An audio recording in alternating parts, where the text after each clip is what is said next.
De por sí, para mí es un momento muy interesante de poder compartir con un grupo dedicado justamente a la investigación cuantitativa, algunas cosas que he venido realizando en los últimos meses específicamente, y más que ponencia, compartir algunos apuntes y algunas reflexiones sobre esta técnica que voy a presentar, que aún es muy poco conocida en el contexto peruano. Tal como me presentaba, mi nombre es José Ventura y yo tengo como interés particular investigar temas relacionados con medición psicológica, pero también últimamente algunos temas relacionados con otras áreas, como las problemáticas de tesis o investigaciones cualitativas.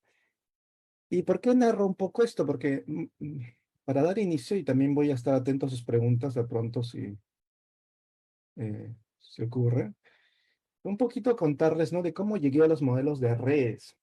Yo recuerdo ya hace más de 3 años atrás, conversando con otro colega respecto a cómo hacer análisis cualitativos, me comentaba este colega acerca de la importancia, que había visto que podía entender los análisis cualitativos en el marco de ciertos nodos y redes de análisis semánticos. Y en esa búsqueda de información fue que me topé con un artículo en español acerca de redes. Quedé muy interesado en eso, de un español, que justamente, creo que es Eduardo, me fue ahorita el nombre y apellido, pero vino incluso de una capacitación aquí en Perú hace unos años respecto a esta temática. También mi interés por esta, digamos, técnica que tiene su propio enfoque surgió de un poco alejarme, así como en la lámina del pececito y la pecera, de lo que se viene haciendo ya mucho a nivel de Perú y creo yo Latinoamérica, que son los modelos de ecuaciones estructurales que están bastante ya extendidos y bastante bien manejados, y conocer otras posturas u otras maneras que en psicología actualmente se vienen desarrollando como parte de también comprender más acerca de los atributos psicológicos y conocer más de estas interacciones. Porque en el fondo la psicología, al menos desde la investigación cuantitativa, tiene un fuerte efecto de ver relaciones entre dos, tres, cuatro variables y tratar de examinar entre ellos un poco el comportamiento de ciertas variables psicológicas. Es así que en mi alejamiento por este enfoque me fui acercando un poco a este modelo y he tenido a fin ya en los últimos meses incluso publicar algunas cosas respecto a esto. Por ahí les voy a comentar al final algunas publicaciones, una que está próxima a salir que me interesa porque es el análisis de redes en el momento del confinamiento estricto que hubo, de esa cuarentena que nos pusieron. Yo tenía una data recolectada, recién hace poco pude concluir el artículo y ya fue aceptado en una revista y está próximo a publicarse. Para entender estos modelos y luego de esta antesala enorme de cómo llegué un poquito a estos modelos, sí ayuda muchísimo tener ciertos conocimientos previos de los modelos de ecuaciones estructurales o llamados SEM, ¿no? Que como dije son modelos muy típicos, ya creo que la mayoría está familiarizado con estos. Los modelos de redes, sin embargo, tienen ciertas particularidades.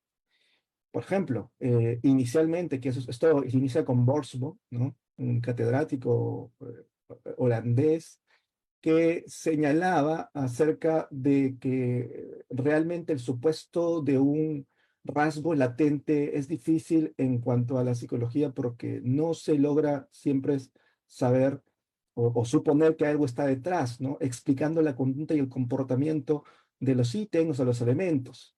Es más, los modelos de redes nacen un poco en contraposición, inicialmente, ojo, a los modelos de ecuaciones estructurales, atacando un poco este supuesto del latente, del constructo, de lo que está detrás de. Porque si bien esa es la característica del Zen, en el análisis de redes, su esencia no se suscita en que hay un fenómeno detrás de explicando el comportamiento, sino en la interacción recíproca que tienen cada uno de esos elementos, tal como se observa en estas láminas. Por ejemplo, en el lado de aquí tengo las redes, que son los mismos ítems, ¿no? He tratado de ponerlo con los mismos colores, esto lo he hecho en R, y aquí también, ¿no? Observando y examinando estas diferencias. Esta discrepancia de no asumir un rasgo latente ha llevado también a este enfoque a extenderse y comenzar a hablar con otra terminología, que uno de los que más ha hecho esto y me agrada a mí es Christensen. Christensen y Golino son un par de autores en redes en temas psicológicos que están dando no solamente la técnica, como lo hace Sacha Ekström, que es otro representante de este marco, sino también la terminología. ¿Por qué digo esto? Porque el aprendizaje de esta técnica entraña también asumir una postura epistemológica de cómo suceden los problemas psicológicos. Como les dije, ya no asumiríamos que hay un rasgo latente detrás explicando el fenómeno de estudio, sino que las interacciones recíprocas entre los elementos es en sí mismo la causalidad de por qué ocurren los problemas psicológicos. Al pie puse algo de las fórmulas para ver un poquito en qué se sostienen, que también trabajan con varianzas. En el tema de redes se trabaja mucho con las correlaciones parciales, se trabaja también con matrices de varianza covarianza, ¿ya? Y tienen ciertos símiles también que en el 2017 le llevó a Sacha Exkan, que es uno de los que ha creado las librerías más en R, a hacer un pequeño match entre esto. Y se está hablando hoy en día también de redes latentes en algo que se denomina como psicometría, un poco jugando con el término de net, de red, ¿no? O sea, una psicometría de redes. Y eso es hacia donde se está dirigiendo y eso no debe tener muchos años. O sea, la extensión, el impacto de ese 2017, miren, hace no muchos años está desarrollándose esta disciplina y hay cosas que aún se están desarrollando y hay cosas que aún están dándose específicamente en el terreno de la psicología, porque las redes existen ya en otras disciplinas, incluso como las redes sociales, que es una técnica muy parecida para la explicación incluso de comunidades, para la explicación incluso de ciertos procesos internos también que puedan ocurrir, pero específicamente en la psicología, como todo, debemos distinguirlo y debemos incluso darle ciertas particularidades, que es lo mismo que ocurrió con SEM, porque hace unos años, por ejemplo, nosotros todo corríamos suponiendo que eran variables continuas, y en los últimos años sabemos que debemos de ingresar en la ecuación del SEM el atributo que son ordinales, como son frecuentemente las escalas tipo Likert en los test. Aquí también se está desarrollando eso. Esto puede ser, como digo, dos grandes posturas, dos grandes enfoques psicológicos muy que están siendo muy importantes en la actualidad para entender los fenómenos psicológicos. Yo hablaré el día de hoy un poco más de esto. Como ven. He traído también como parte de esta ponencia algunos artículos científicos porque les dije que iba a ser también a manera de apuntes, compartir un poco de las cosas que me han servido a mí para aprender la técnica, al menos una parte de ella, porque la técnica es bien amplia, así como el SEM, porque también hay redes a nivel directivas, no directivas, hay redes temporales también, hay redes para casos únicos, o sea, como que se ha extendido para diferentes diseños. La que yo voy a compartir el día de hoy específicamente es la red relacionada con el tema de las correlaciones o de las relaciones a nivel de estudios correlacionales, típicamente llamados así, ¿no? Este artículo es muy interesante porque nos da una visión acerca de no solamente asumir la técnica cuando usted aprende algo nuevo, sino también asumir la epistemología que está detrás de ello. Y he querido hacer énfasis, subrayarlo y traerlo tal cual como está, solamente le he hecho la traducción por temas de la ponencia, ¿no? Dice, con el análisis de redes, un atributo psicológico no se considera como una causa común subyacente que explica las manifestaciones perceptibles, que esto sería más los modelos de SEM, ¿no? Aquí un atributo psicológico es un sistema complejo de componentes percibibles, es decir, un sistema en que cada componente interactúa entre sí sin que estos componentes percibibles estén vinculados a una causa común subyacente. Es como que nace un poco en contraposición de los supuestos de rasgos latentes, porque si bien en el rasgo latente la causalidad común sucede en el rasgo, en el factor, aquí la causalidad sucede en la interacción recíproca que tienen cada uno de estos nodos y vértices, que también se le llama así, o ítems y conexiones entre ellas. Este es un buen artículo, tiene más cosas obviamente que pueden ustedes revisar para extender y entender así epistemología. Porque incluso hace poco he terminado un artículo ya desde la parte más psicométrica de redes y también hay ciertos detalles en las interpretaciones que tenemos que hacer cuando utilizamos este enfoque. Y si alguien me preguntaría, ¿por qué usted prefiere redes que SEM? De repente yo le diría, porque estoy asumiendo que al validar una prueba desde las redes, luego voy a utilizar esa misma prueba en un modelo más grande de redes. Quiero que me entiendan ahí y se den cuenta incluso que asumir también la técnica es, y validar las pruebas para este enfoque es luego utilizarlos siguiendo el mismo enfoque, que es lo que yo hace unos años decía, ¿no? De repente nosotros los investigadores en Perú nos matamos haciendo Zen, con errores correlacionados, de pronto todo eso, y al final lo utilizan en una prueba con Pearson o Spearman. Pero ¿qué sentido tiene haber hecho la revisión de la prueba en base al enfoque de SEM si luego se va a utilizar una estadística tradicional? Aquí es igual, ¿qué sentido tendría analizar la prueba de redes si luego se utiliza la prueba para SEM? La idea de validar incluso pruebas en torno al marco de la psicometría, es porque luego usted va a implementar esa pequeña validación en un modelo más amplio para entender más cosas que están sucediendo.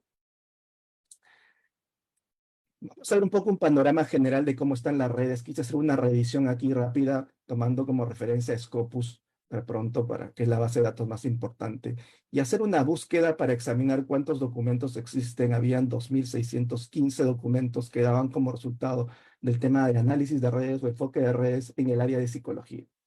Por cantidad de datos solamente me permitió descargar 2.000. Había que hacer toda una gestión para que descargue más en el Scopus. Ya no me da un poco el tiempo. Entonces, el análisis que voy a presentar no está sobre los 2.615, sino sobre 2.000 datos, que era el máximo que me permitía Scopus. Implementé una especie de estudio bibliométrico rápido, como para tener una idea y compartirles cómo están las redes a nivel de psicología en este contexto. Y aquí encontramos las revistas, por ejemplo, que más están publicando de redes. Obviamente todas ellas internacionales, en inglés, ¿no? The Social Network, por ejemplo, una revista que tiene ese nombre, y seguramente también publican cosas sobre redes sociales, que es otra técnica que también se desprende y se parece mucho al análisis de redes en psicología. Por ahí Frontier in Psychology, que es una muy buena revista, también Q1, The Journal of Affective Disorder. Eso nos hace ver que de repente muchas cosas se están publicando en el contexto de los trastornos afectivos, que es más, de ahí nació el énfasis de Borsboom en su grupo de trabajo en Holanda. Se dio por brindar otro modelo que lograra explicar la psicopatología del individuo. Por ahí Computer and Human Behavior, porque hay muchas cosas a nivel de R y a nivel de aplicativos o librerías que se llaman así en R, que se están desarrollando también para hacer más productivo el tema de las redes. Es más, hace poco, creo que 2020, salió una calculadora para estimación del tamaño de la muestra en redes, considerando métodos de Monte Carlo. Y eso es nuevo. Aunque ya se tenía una forma de estimar eso, porque lo habían planteado previamente, este es como que se ha desarrollado un poco más y tiene más ventajas. Y miren, también se está publicando mucho en neurociencia. Hasta la red está impactando en temas de personalidad, como dijo, muy unido al tema de lo psicopatológico, ¿no? En enfermedades también neurodegenerativas y en temas de psicología del presente, ¿no? Miren, este es un panorama de lo que más se está haciendo para tener una idea por dónde están las redes y para dónde tendría que apuntar si yo quiero aprender redes y quiero comenzar a hacer mis primeros estudios sobre eso. Porque también les he traído al final unos códigos bien sencillitos para que comiencen un poquito a jugar y darse la idea de cómo es esto y cómo se puede implementar en R, que es el software que yo utilizo. También vamos a ver un poco acerca de los autores más relevantes. McNally, por ejemplo, es el autor más relevante y este es un autor que trabaja muchísimo el tema de psicopatología, ¿no? Por aquí aparece también Borsboom, que es uno de los que primero gestó, yo leí, también revisé acerca de redes, y Sacha Epska, que es el desarrollador de varias librerías para el cálculo de R. Clayton Jones también, que es otro autor representativo en esto. Les cuento un poquito mi experiencia, cómo yo he ido aprendiendo. Bueno, hay un grupo de redes de Facebook creado justamente por Edcam, por el Fried, que no aparece aquí, no por Borsboom. Y yo un poco viendo, escribiendo también, escribiendo algunos otros autores o sus correos electrónicos cuando tenía dudas, he ido como interactuando y me he ido dando cuenta un poco para dónde apunta la comunidad, qué es lo que hay que hacer ante ciertas circunstancias, porque todo el tema es nuevo y en realidad no hay a nivel de capacitación en Latinoamérica algo parecido, a pesar que creo que tienen el grupo de Erskan, Borsboom, Frieds, seminarios de invierno, algo así le llaman, creo, donde dan capacitaciones gratuitas también o están abiertos a cada cierto tiempo todos los videos gratuitos para poder aprender más de estas técnicas. Por ahí, miren, ¿cuál es la afiliación que más se está publicando? Obviamente Amsterdam, ¿no? Holanda, como les decía, es el nacimiento al menos de las redes en psicología. Por ahí también Estados Unidos, con Peyton Jones, ¿no? Que es desarrollador de otra librería en R, ¿no? La Universidad de Harvard, por ahí, que son Oxford, ¿no? Se dan cuenta un poco universidades americanas. Y bueno, la de Holanda, que es la que gana, porque en realidad está ahí donde se gesta las redes en psicología. Si queremos ver un poquito las redes de colaboración, cómo trabajan juntos, también hice esto para hacer un análisis bibliométrico, que es bueno que se lo miren. Acá está el grupo de ECAM, Friends, Borsboom, Armor, Friends, incluso que son como que trabajan en conjunto. Van a encontrar un grupo de, digamos, especialistas en redes que entre ellos mismos trabajan y ya tienen como una corriente, desarrollan sus propios softwares, tienen incluso sus propios aplicativos. Por ahí Magnari es otro grupo que trabaja mucho con Peyton Jones, que tiene otra librería también en R que permite hacer estas cosas. Diffscan por acá también, que es otro autor que está bastante, trabaja bastante incluso a nivel de redes temporales o a nivel de psicopatología. Yo quise enfatizar un poco en esto porque es en este grupo que yo también más he visto los artículos y más he revisado para el aprendizaje de esto, de esta técnica. ¿Cuáles son los artículos, miren, más referenciados, más citados de repente en el momento de redes? Pues este de aquí en el 2018 planteó justamente Podescan y que tiene muchas citas. ¿Por qué? Porque es un tutorial. Si ustedes quieren aprender las bases o los lineamientos, sí o sí tienen que revisar este artículo, donde se plantean modelos, ejemplos, que es una, por ejemplo, una regularización. Este es un concepto tomado incluso del machine learning, de las técnicas de negocios, de los business, ¿no? Por aquí otro es Constantine, con la creación también de una librería, que es también muy utilizada en el tema de personalidad. Por acá otro artículo muy citado son un artículo sobre ansiedad, depresión, que han utilizado mucho para medir y han utilizado con frecuencia en estos estudios del PHQ, el GAT-7, que por ahí creo en la ponencia previa escuché que los estaba mencionando, ¿no? Entonces aquí tenemos incluso algunos últimos también que hablan sobre predictibilidad en psicopatología, el análisis de la prueba de Beck, por ejemplo, ¿no? Acá otro de predictibilidad también. Y si se dan cuenta, los 10 artículos que he puesto más citados, su antigüedad máxima es 2015. Por ahí comienza el impacto de las redes en el contexto de la psicología. No tiene muchos años, hay cosas que se están desarrollando, cosas que se están demostrando con simulación, y por eso de repente han visto algunos artículos que ya utilizan unas cosas a nivel de centralidad que ahora hablaremos y otros que ya no lo utilizan, producto de estos cambios que han hecho. Temas más frecuentes, miren, por ahí hay más temas frecuentes sobre estrés postraumático, sobre depresión mayor, sobre estrés, desórdenes de estrés. El tema del autismo también han trabajado bastante con redes, que por ahí he visto algunos artículos bien simpáticos. Tema de cognitivo, reservas cognitivas, a nivel de trastorno de personalidad borderline, trastorno de ansiedad social, ¿no? Bueno, acá se repite esto, habría que filtrar un poco más, pero es el tema traumático. Y si se dan cuenta, en su mayoría todos estos son temas psicopatológicos. Ahí ha estado girando, todavía no han implementado muchas redes a nivel de modelos educativos, no lo he visto, sería interesante. Hay un poco de trabajo, pero menos sobre temas de neurociencia, también sería interesante, ¿no? O algún otro contexto a nivel organizacional de repente. Creo que alguien activó su micrófono. Ahí está.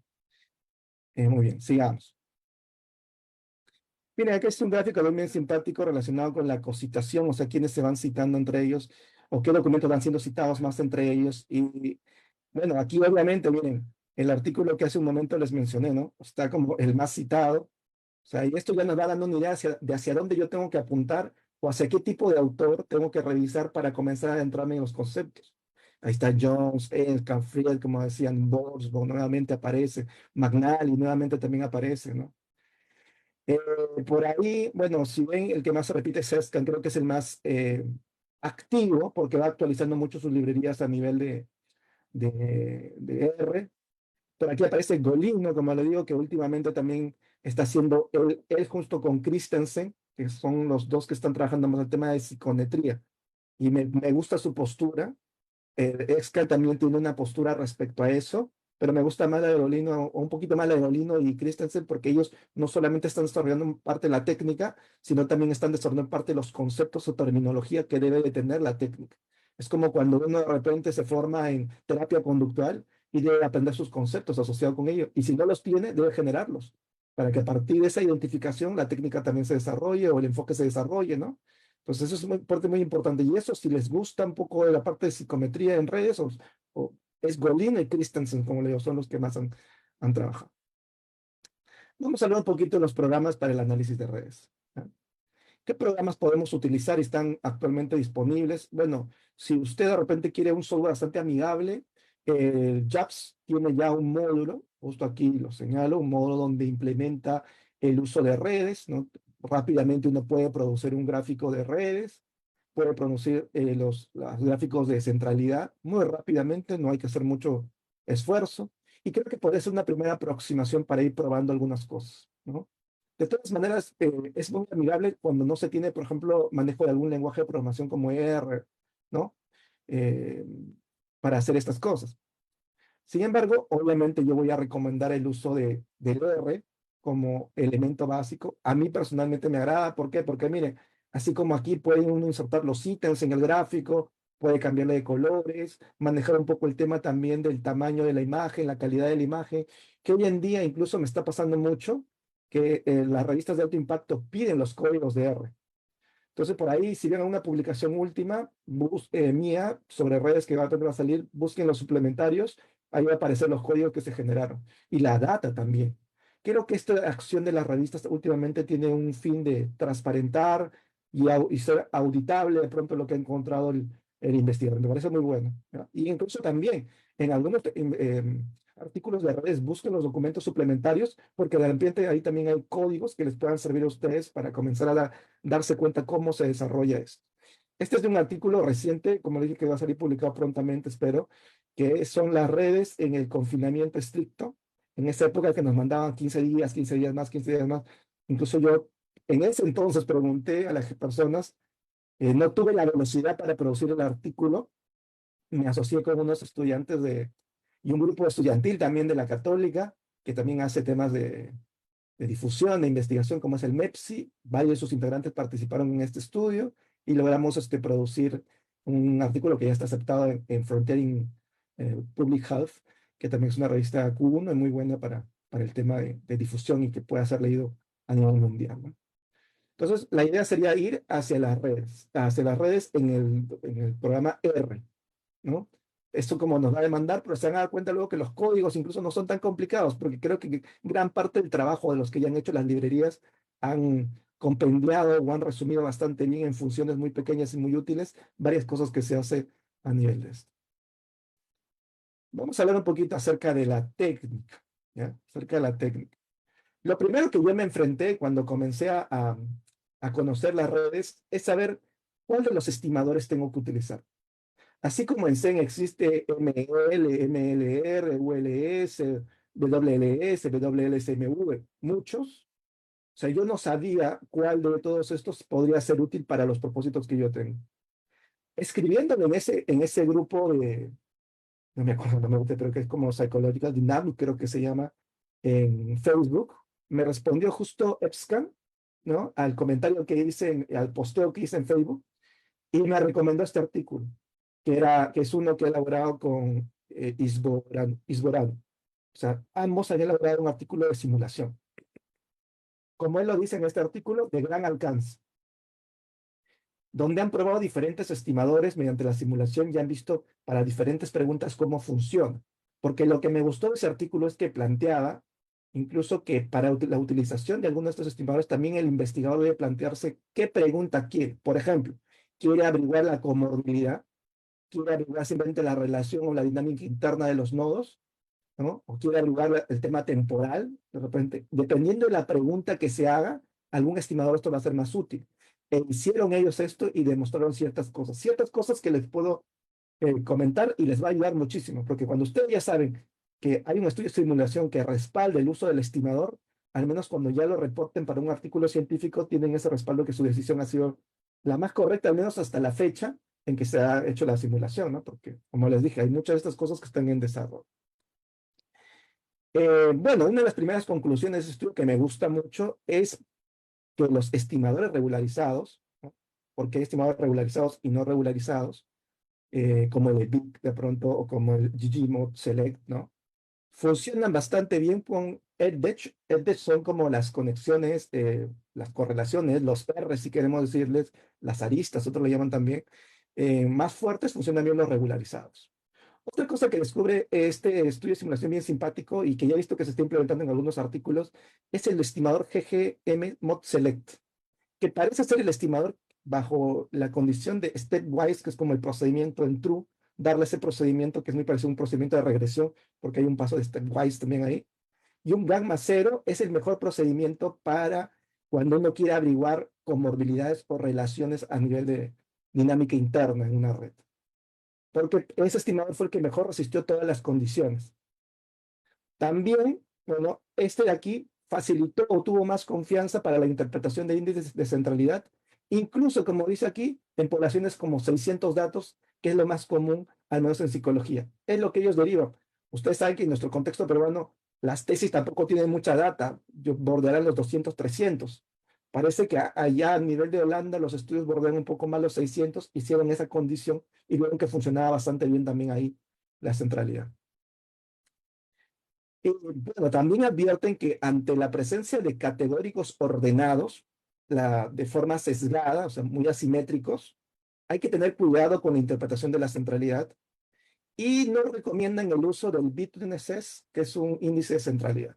De hecho, tanto el bitness como el closeness, que son dos índices de centralidad que salen muy rápido y por default en el JAPS incluso, en psicología no terminan siendo las mejores opciones porque los supuestos que le entrañen estos índices no se condicionan con lo que ocurre en psicología y también porque han demostrado mediante simulación que no tienen buena relación con las famosas cargas factoriales. Ahorita vamos a ver un poco más de eso, pero de momento estas son las 5 conclusiones del estudio que me parecieron más interesantes y pueden consultar también ustedes revisando el documento de forma completa, ¿no? De hecho, este estudio tenía un enlace de simulación, o sea, como que te llevaba un aplicativo de un Shiny en R, que son estos aplicativos amigables que tiene para que uno elabore este R, y te daba opciones como que jugar un poquito con la data que ellos hacían y como darte una opción de elección. Ayer quise entrar justo armando esto, pero no sé por qué ya no está activo el aplicativo, se habrá caído algo, no sé qué pasó. Ojalá que pronto se restaure porque me parece bien interesante, de repente están actualizando algo los autores del artículo respecto a ese enlace, pero venía con un aplicativo, ¿no? Y venía con unas datas incluso que uno podía ir viendo si tengo ordinales, si tengo estas características de densidad de mi red, cuál es la mejor opción. ¿Ya?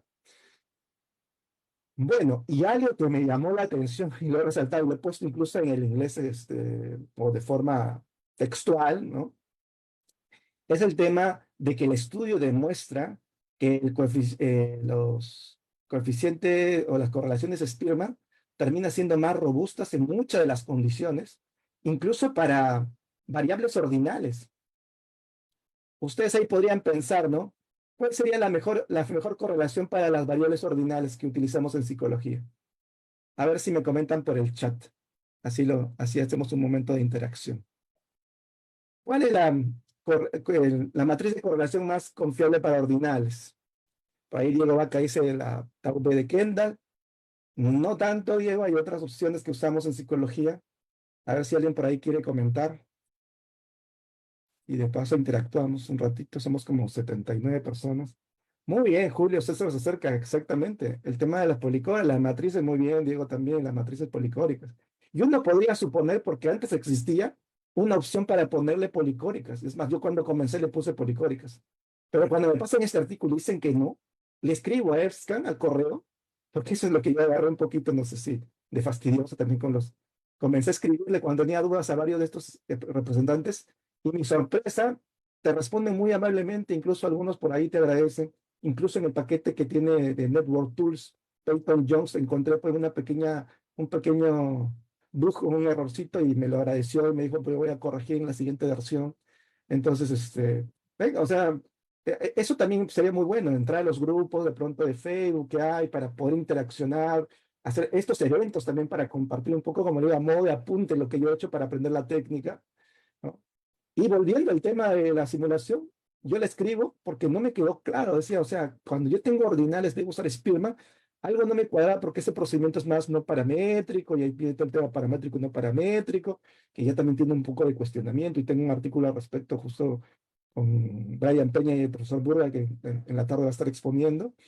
Pero ya había pasado, miren. Luego, la explicación un poquito que dan a esto es como que, como estos estimadores son gaussianos, de distribuciones gaussianas, implementar una matriz de correlación policórica es como no coherente.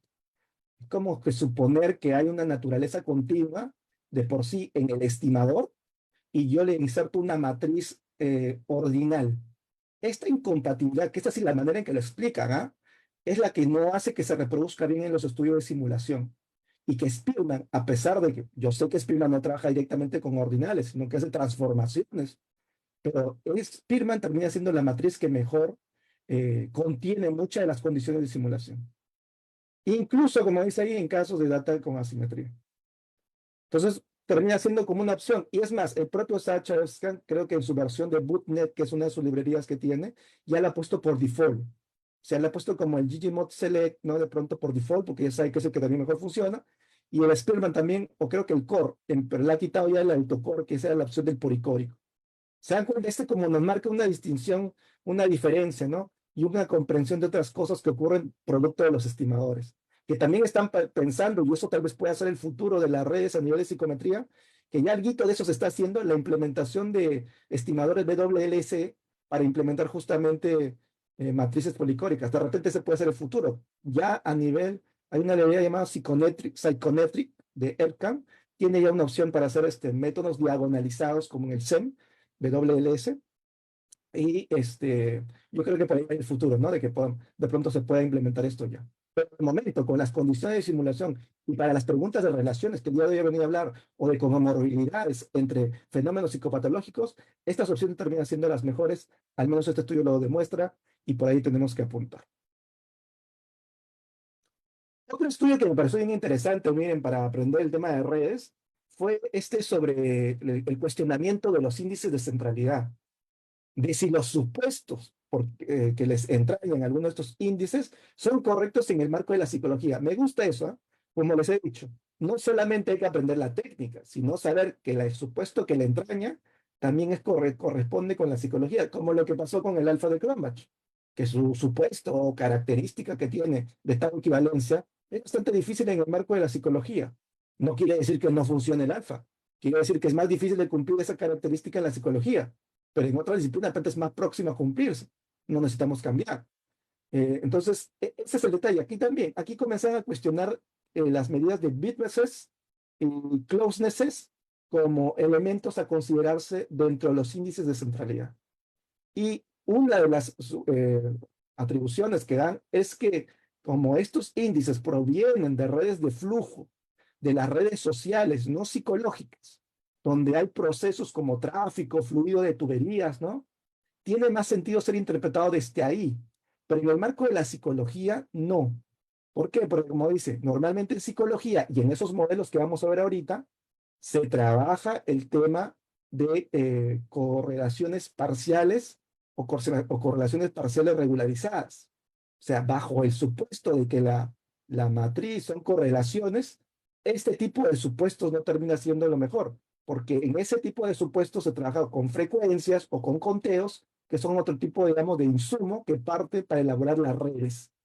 Ya, eso me gustó, y este estudio un poquito reflexiona sobre eso, es extenso, he querido traer como lo más representativo y aparece específicamente en estas páginas. Estas PPT las voy a subir luego a mi página web, ¿ya? Y si alguien quiere tenerlas, puede ingresar a mi página web, que es mi nombre, joseventuraleon.com, y las puede descargar, ¿ya? Si quiere las PPT, así que no hay ningún problema con eso, para que luego puedan tener pronto estas referencias. También, a la par con eso, no solamente es una implicancia teórica de la no utilización de dos índices de centralidad muy comunes o muy utilizados como el bitnesses y el closenesses, sino también que ya se comenzó a desarrollar simulaciones para ver. Y este estudio, donde van comparando, por ejemplo, el Strange, que es el más típico también, que es un índice de centralidad, el closenesses y el bitnesses, quiero que observen cómo son las variaciones de la relación que hay entre esta medida y las cargas factoriales. Querían ver cuál de estos tres índices tiene mejor relación con las cargas, entendiendo ese otro modelo de Zen, entendiendo que las cargas también representan elementos dentro de un conjunto de datos, por variación común, por cosas que tienen en común. Entonces, si observan, cuando es un solo factor con CFA, la correlación es 0.98, 0.98, por ahí tanto en oblicuas como en ortogonales, o sea, en modelos donde hay relación y no hay relación. Bueno, acá, ¿no? A partir de dos factores. Y se dan cuenta, las correlaciones son bastante estables. En el caso del closenesses, miren el descenso, ¿no? Cuando ya se trabaja con dos factores y estos no se relacionan, la correlación entre las cargas factoriales y el índice de cercanidad, o perdón, cercanía, es 0.42, descendió bastante, miren, 0.51, 0.42. El bitnesses también decayó, incluso en un solo factor es 0.74, 0.37, y esto como son medidas continuas y son elementos similares, uno debería es para una relación bastante grande, incluso 0.90, 0.95, ¿no? Para decir que casi son lo mismo, porque aquí sí interesa que sean lo mismo, ¿no? A diferencia de otras medidas de relación que donde correlaciones grandes es peligroso, ¿no? Y si se dan cuenta, miren el descenso, es más, el que se ve más afectado en la relación es el businesses. Entonces ya tenemos dos elementos para señalar que al menos estos índices, tanto teóricamente por los supuestos que asumen, como empíricamente por las simulaciones que están generando, no son las mejores opciones para trabajar. El más estable de todos ha demostrado ser el stretch, o la fuerza que se puede llamar en español, ¿no? Entonces, esa es la razón por la cual uno puede decidir y puede poner eso en un artículo, porque si van a ver los artículos que últimamente también he publicado al respecto de esta temática, van a ver que yo me inclino a ver este Strange o el Influencers, que es otro que también está desarrollándose, pero no hay mucha literatura todavía, o sea, ni mucha simulación al respecto, pero que funciona bien cuando usted tiene como relaciones negativas, ¿no? Donde hay no solamente correlaciones positivas, sino también correlaciones negativas. Hay un concepto importante de entender en las redes, y ese concepto es la regularización. Y este artículo, como dije, que es uno de los que es más citado también, que es un tutorial, nos enfatiza sobre el concepto de regularización, que es un método que proviene del Machine Learning. Machine Learning o aprendizaje automático en español son técnicas que se hacen en el mundo de los negocios y el business para hacer predicciones. La regularización es una penalización que se hace en una relación que cuando encuentra relaciones espurias o relaciones muy bajas, automáticamente el procedimiento las anula. Es decir, cuando ya ve que dos variables se relacionan tan poco, elimina la relación. ¿Y por qué la elimina? Para que en el gráfico pueda aparecer solamente los que sí tienen relación, digamos, de pequeña a moderada y sea más fácil la interpretación. Ese es el cumplimiento de la regularización. Por eso hay procedimientos regularizados y no regularizados. Bueno, la idea siempre, casi siempre es regularizar, porque eso, como digo, ayuda a la interpretación y muchos de los procedimientos también apuntan hacia eso, como en este estudio que demostró un poco. Pero también he de decir que muchas de las cosas, como los estimadores mod select o Glasso o Biglasso de repente que utilizan, son estimadores que también provienen del Machine Learning. Eso me di cuenta en el proceso porque últimamente estoy tratando de aprender un poquito de Machine Learning. Entonces me di cuenta que muchas de las cosas que toman en estos enfoques provienen de esas áreas o de esos estimadores que luego están llegando a la psicología. Por eso de repente tienen diferentes formas de ver las cosas, ¿no? Por eso son más métodos gaussianos, porque vienen de disciplinas donde utilizan más métodos, más variables continuas que ordinales, como lo hacemos en psicología. Creo que el gran logro va a ser que en los próximos años se implementen más cosas para el tema ordinal en las redes, así como pasó en SEM. Como digo, que antes usábamos SEM asumiendo datos continuos casi todo, utilizamos el EIMUS, que termina siendo muy bueno para graficar, dibujar, ¿no? Pero en los estimadores se queda un poco corto. Entonces, creo que ese va a ser el futuro. Y hasta ese de repente están apuntando algunos en la literatura más teórica de las redes para ver más cosas de su implementación. Bueno, también hay otro elemento importante que uno debe de saber, que se parece y usted lo conoce. Y aquí voy a hacer otra pregunta para ver cómo estamos, a ver, cómo están en estadística. En cuanto a la utilización de las redes, algunos psicólogos, y como Peyton Jones, sugieren que tienen que evaluar previamente la redundancia entre los nodos, porque estos pueden alterar las estimaciones. Y ahí habla de un elemento llamado la colinealidad. A ver, ¿quién se acuerda qué cosa era colinealidad? Así descanso mi garganta, porque. A ver, ¿quién se acuerda? Este elemento tiene que ver con la colinealidad, que según Jones es un paso previo antes de implementar las redes. A ver, ¿qué me dirían? Aquí los leo, ¿eh? La colinealidad.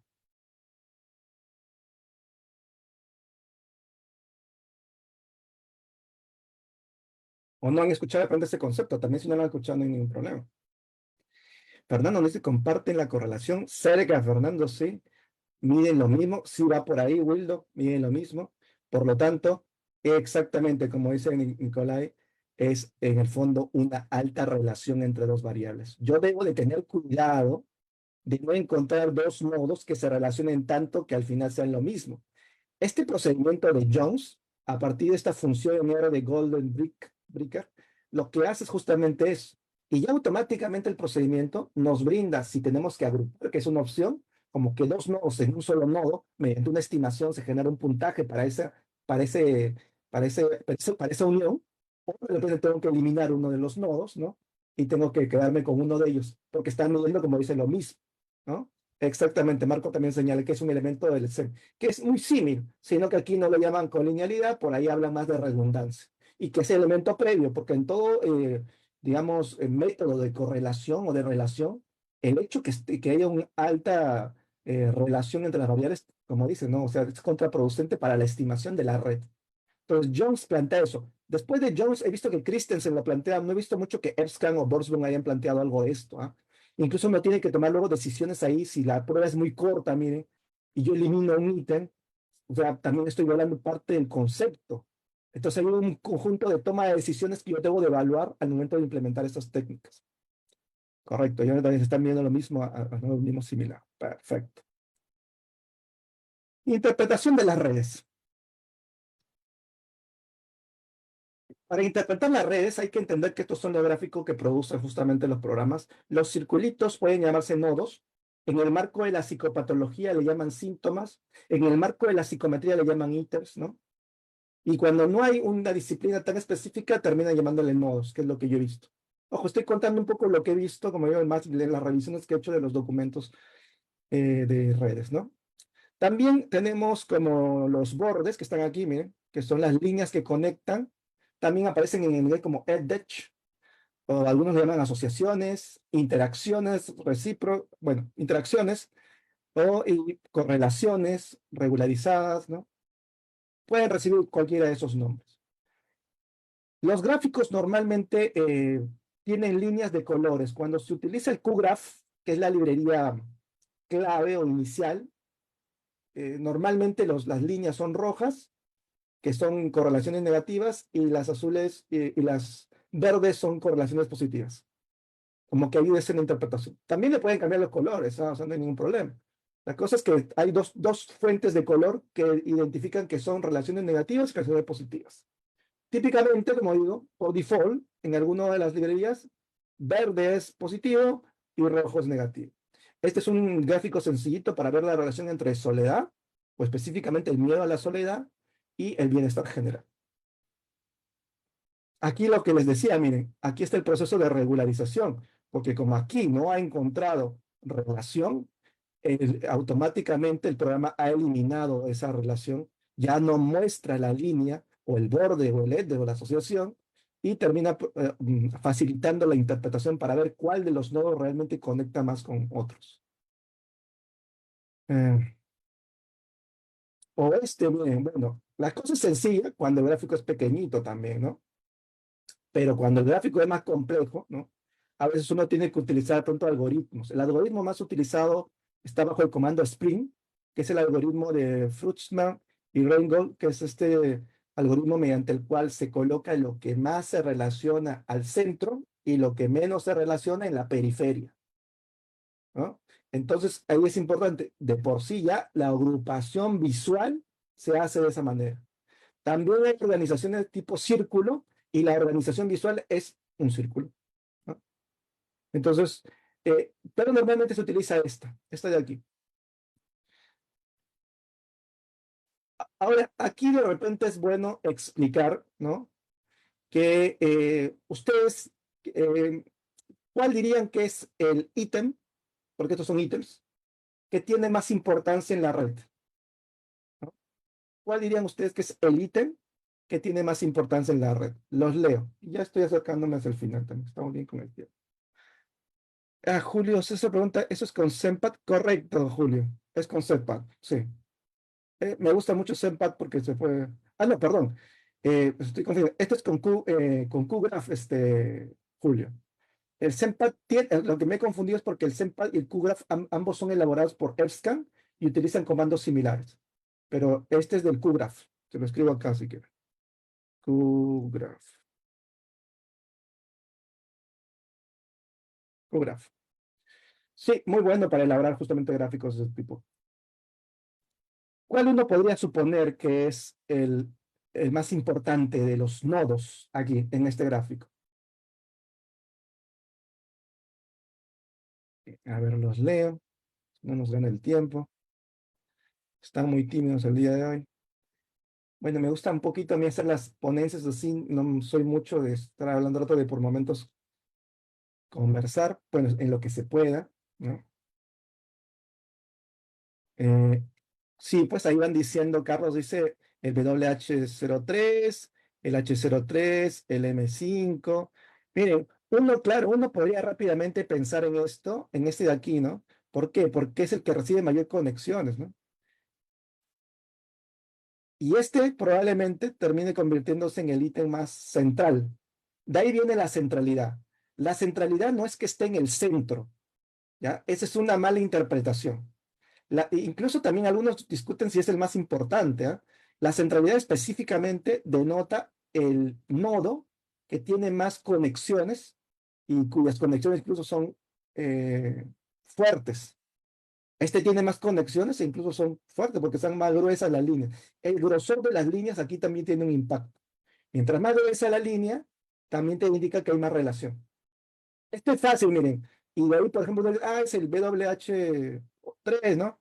Pero de repente, cuando ya tenemos gráficos como estos, ya no podemos hacer eso. Y es ahí donde necesitamos utilizar medidas de centralidad. Cuando el gráfico es tan complejo que visualmente no permite ver rápidamente la interpretación de cuál es de pronto el nodo con mayor conexión o interconexión en la red, necesito tener un apoyo de índices específicos. Y como dije, el índice que mejor está funcionando es el Strange o el Spec Influences o el Bridge Spec Influences, que también se utiliza mucho Bridge como de puente para ver justamente comorbilidades. Cuando ustedes tengan en una red más de una prueba, entiéndase depresión, ansiedad, el índice de centralidad apropiado para ver la conexión entre las pruebas es el Bridge Expected Influence o el Bridge Stretch, como que la fuerza del puente o la fuerza o la influencia esperada del puente. No el Expected Influence, eso es solamente cuando es uno. Ya ese error también yo lo cometí en algún momento y luego me di cuenta que no era lo mejor. Les cuento un poquito para que aprendan y no cometan los errores que yo ya cometí. A ver, el procedimiento de análisis, y con esto vamos a ir cerrando, vamos súper bien con el tiempo. Hay 4 pasos que recomienda justo ese artículo del 2018 de Scan Fried, ¿no? Que hablaban sobre el tutorial. Ahí están estos pasos, que justamente es el artículo más citado porque tiene los pasos de la implementación de cómo uno puede hacer una red. El primero es la estimación de la red, el cálculo de los índices de centralidad, la exactitud de las correlaciones, de los EDDES, de las asociaciones, y la estabilidad de la centralidad. Vamos a hablar un poquito de cada uno de ellos, aunque previo a la presentación, y estos son códigos de R, uno necesita estas librerías que aparecen ahí para cargarlas en R, para preparar los datos. Necesita preparar los datos incluso de esta manera como aquí aparecen, ¿ya? Para que pueda generar los colorcitos. O sea, necesito decirle al programa qué ítems, por ejemplo, del 1 al 5 representan afabilidad, cuáles representan conciencia, cuáles representan extraversión, y se llama afabilidad, conciencia. Si yo no hago esto, no me va a poder salir el grafiquito como hace un momento que está pintado, que se han dado cuenta justo, todos los de un color son de extraversión, todos los de un color son de neuroticismo. Para hacer eso, necesito preparar los datos de esta manera. También podría ingresar dentro del gráfico los ítems, que es bien, visualmente es muy rápido para entender las cosas. Se puede hacer mediante un concatenado en el R, como si fuera una especie de director, ¿no? Y a partir de eso uno puede generar información. Y ya yéndose lo que nos comprende, miren, como yo había visto el estudio de simulación, acá simplemente le digo que este es el comando que se utiliza de la librería bootnet, la que aparece hace un momento. Aquí está, miren, la librería bootnet. Aquí. Esta de acá. Bootnet. Esta librería tiene dentro de sus elementos esta función, que es lo primero que solicita es la data. Esta data de aquí aparece en la librería Scite, que es muy utilizada. De repente algunos ya conocen esa librería. Está ya por default. Entonces, una data que permite hacer como para ir aprendiendo, jugando, si uno no tiene datos, ¿no? Estoy poniendo, miren, el estimador, que ya hemos visto por el estilo de simulación, que termina siendo el mejorcito para lo que yo quiero, que es ver las relaciones o comorbilidades, que les dije que yo enfatizaría en eso. Hay también redes psicométricas, hoy no voy a hablar de eso porque nos llevaría a otro mundo, a otras cosas más y a otros supuestos más. De repente en otra ponencia podemos hablar un poquito al respecto. El stepwise true, que también vimos, el gamma, que es como tuning cero, y estoy poniéndole, y el coeficiente de correlación de Spearman. Sabiendo y habiendo leído mi artículo sobre estimadores, que es un momento que Ibarranov y Epstein publicaron, entonces yo ya establezco en el ERP esas condiciones. Y ese va a ser mi sustento. Para que en base a eso yo pueda generar el gráfico. Justo aquí creo que Julio preguntaba hace un momento. Aquí está la librería de QGraph que tiene una función también llamada QGraph, donde miren, aquí esto contiene una matriz que ha sido generada hace un momento con la estimación. Esto contiene los grupos para establecer los colorcitos. Esto contiene los ítems para que aparezcan en el lado derecho. Estos son las curvas para que las líneas salgan así media curveadas. Estoy utilizando una paleta de colores que se parece al ggplot, que es como una librería de R muy utilizada para hacer gráficos, que también está implementado. Estoy usando el Layout Spring, que es como ese gráfico o algoritmo que les dije hace un momento, que pone la mayor relación en el centro y la menor relación en la periferia, ¿no? Ya lo organiza de esa manera, y es el más usual. Estoy permitiendo que se vean los valores de relación. Podría también ponerle false acá y no se visualiza. Estoy poniéndole un tamaño a esta leyenda de acá, a estos ítems que aparecen. Estoy permitiendo que aparezca la leyenda porque podría ponerle false y esto de aquí se eliminaría. Y bueno, le estoy poniendo un tamaño también a, a los, a los valores de revelación, ¿ya? Para que no salga muy grande. Todo esto pueden ir moviendo, cambiando, para que al momento que ustedes impriman esto salga como ustedes lo desean, ¿no? Esta es la ventaja para mí del R, que si bien el JAWS tiene ya las redes, no lo permite hacer todas estas manipulaciones, ¿no? Y ya para ir terminando, traje estos códigos como para que vean y con esto puedan implementando. Aquí está el siguiente paso, calcular los índices de centralidad. El comando es muy sencillo, central y plot, simplemente pongo lo que ya se generó previamente en network y establezco de repente cuáles son los índices que quiero generar. Aquí les he puesto todos como para que lo vean, ¿no? Y también, otra cosa importante, le puedo decir que me lo ordene por cuál, o sea, quiero que organice los valores de acuerdo al strength, por ejemplo, por eso lo hemos ordenadito, ¿no? Cuando está ordenadito, mientras más a la derecha, digamos, es el índice con mayor centralidad, se puede decir así. Y también podría ser que en la parte de aquí de abajo, los valores no sean los valores absolutos, sino sean z-scores, que estén convertidos en puntuaciones z. Eso ayuda a veces a la interpretación también, ¿ya? Pero obviamente, como yo ya dije que alguno de estos no funciona, ya puedo ir disminuyendo y no poniendo todos estos de aquí. Ahí Hugo dice que con Yamovi. No sabía, Hugo, que Yamovi tenía una implementación de redes, pero si se puede, genial. Perfecto. Esto de aquí, que es la exactitud, o también algunos lo traducen como precisión, de pronto, de los EDDECH, que son los valores de relación. Esto utiliza mucho el método de Bootstrap. No sé cuántos estén familiarizados con ese concepto, pero el Bootstrap es un método no paramétrico que permite a partir de los datos hacer un conjunto de cálculos. Es decir, si yo tuviera estos 5 datos, esos 5 datos de aquí, el programa automáticamente de estos 5 saca al azar 3, supongamos, devuelve y hace el cálculo. Saca al azar 4, devuelve y hace el cálculo. Saca al azar 5, devuelve y hace el cálculo. Como que va haciendo un conjunto de extracciones con reemplazos, que así se le llama. Los devuelve y hace el cálculo. Y así se ha visto que mil replicaciones o mil remuestreos, que así se le llama técnicamente, funciona bastante bien. Y a partir de estos remuestreos establece este gráfico que cuando se observa que este gris que está aquí medio clarito por acá, no es muy extenso como los intervalos de confianza, nos permite examinar que no hay mucha discrepancia a nivel de los intervalos y también observar entre la muestra, o sea, los datos que yo tengo y la media del remuestreo, que es el rojito con el negrito de aquí, ¿no? Si no están muy separados, eso es un buen indicador, porque lo que tengo en mis datos con lo que ha remuestreado la computadora, no hay mucha discrepancia, ¿ya? Aquí están los comandos para generar eso, y ya voy terminando porque estamos con el tiempo, creo.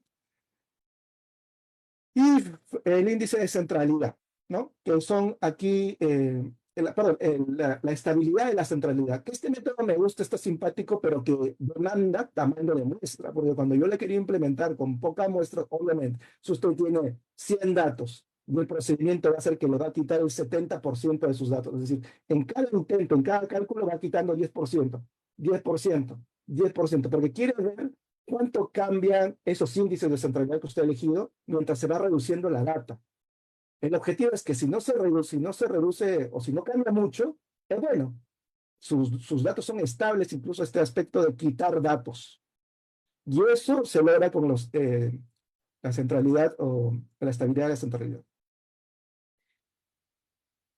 Bueno, esto que ya he explicado un poco en qué consiste la centralidad, es que en realidad no es muy complicado el cálculo de la fuerza o de la influencia esperada, es simplemente una sumatoria de los valores, miren, en valor absoluto para calcular la fuerza. Y en cuanto al expect influencer, es una sumatoria, pero que considera el signo.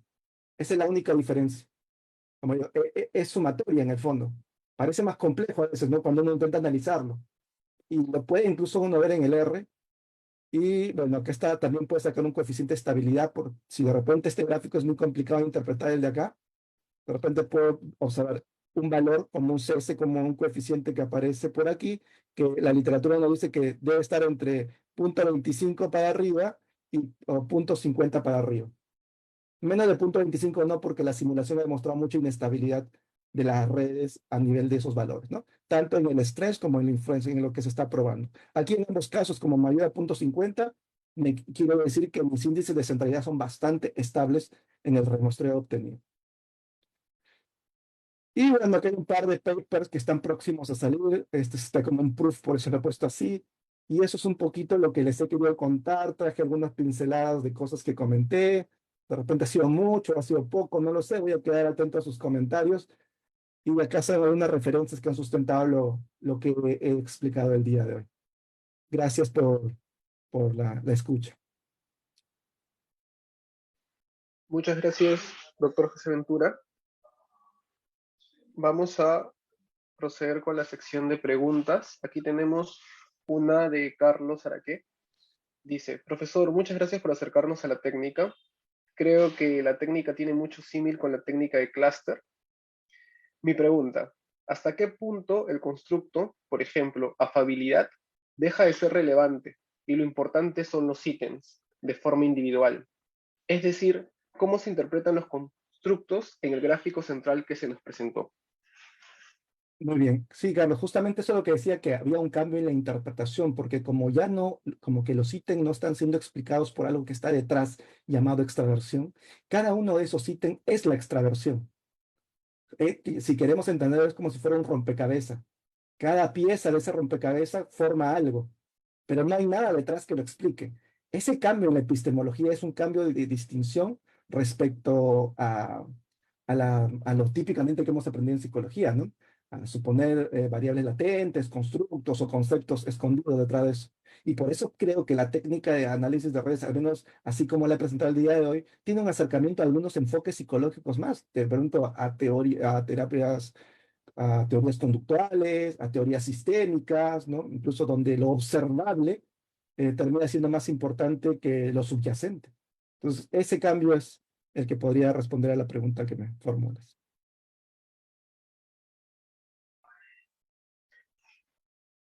Correcto. Tenemos también otras consultas. Bueno, en relación al anterior, dicen, entonces los mismos ítems serían el trazo latente, nos dice Julio César.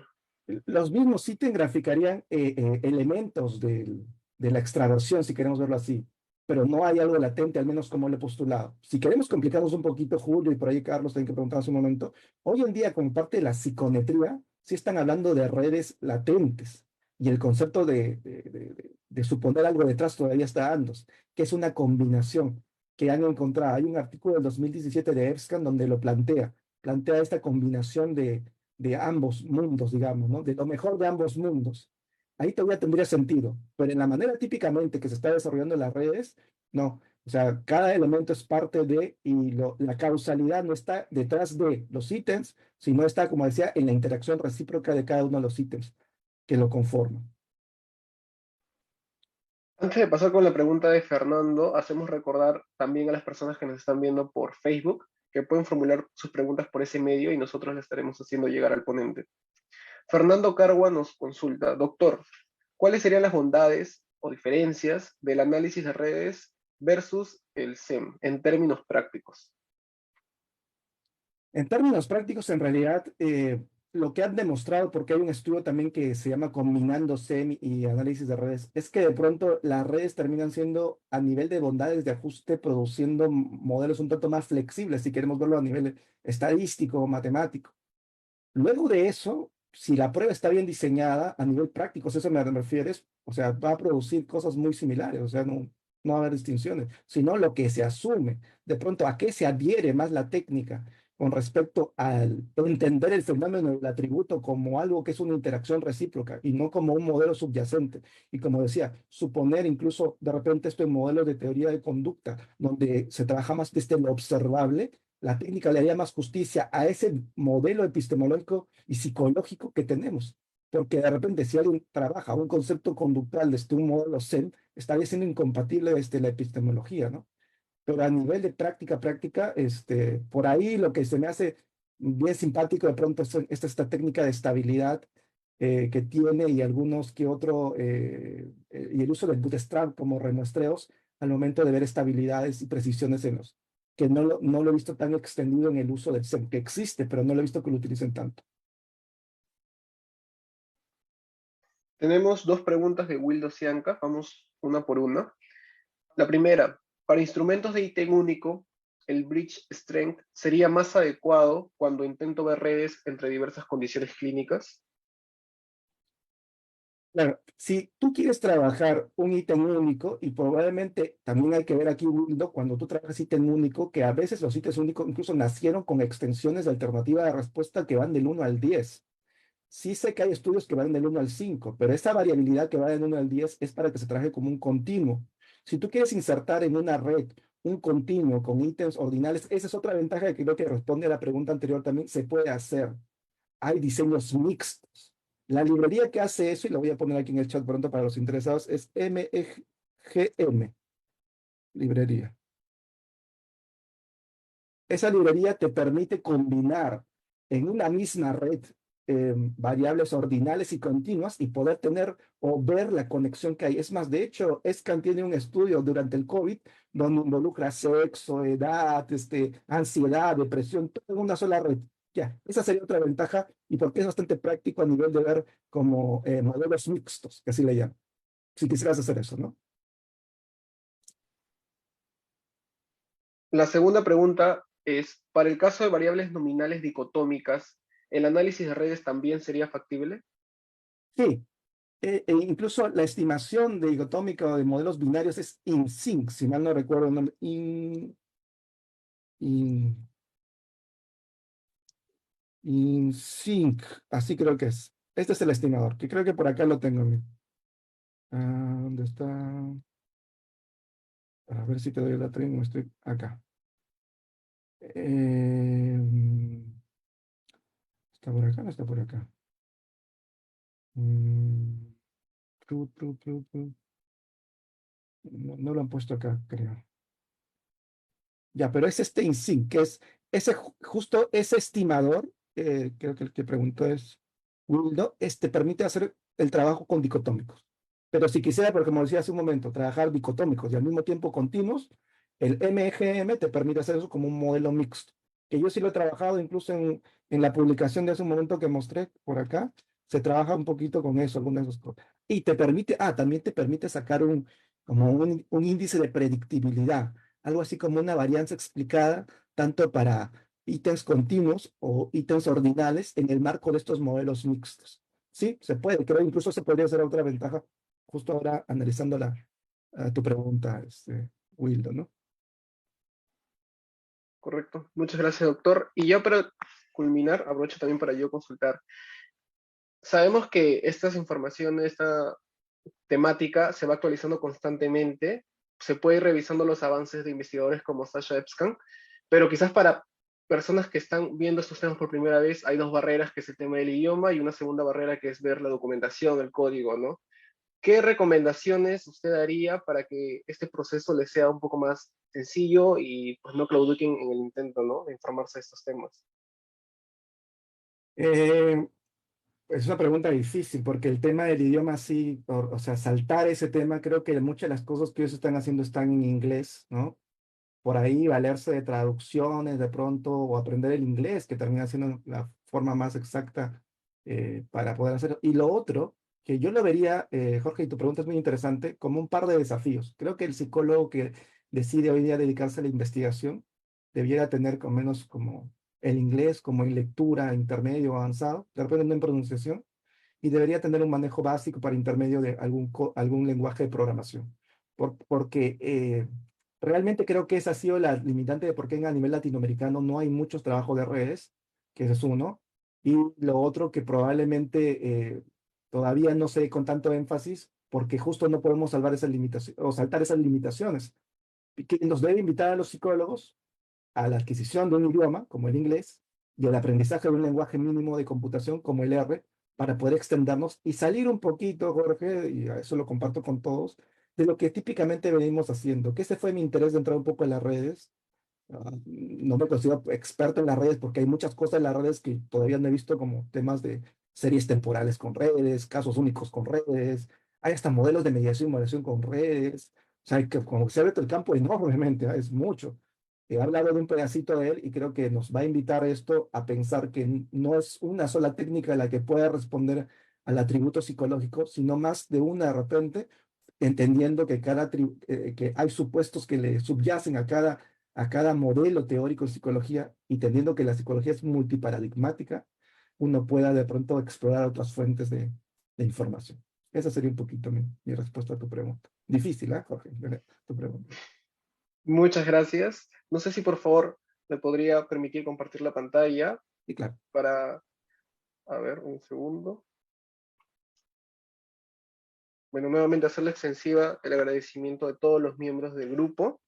Aquí también aprovechamos la oportunidad para hacerle presente la constancia de participación en calidad de ponente en esta cuarta jornada de metodología cuantitativa, a nombre del Grupo de Estudios AMP, Avances en Medición Psicológica, y de la Sociedad Peruana de Psicometría. Esperamos contar con usted en una próxima oportunidad, donde seguro nos estará brindando los últimos avances que tenga respecto a esta nueva temática, que complementa mucho los temas que hemos venido también desarrollando de forma interna. Así que nada, alentamos a todos los estudiantes y profesionales quienes se están introduciendo en este campo a seguir investigando y, como dice el doctor José Ventura León, de repente unirse para que así los esfuerzos de uno pues sean ya no solamente en solitario, sino también de un equipo propiamente.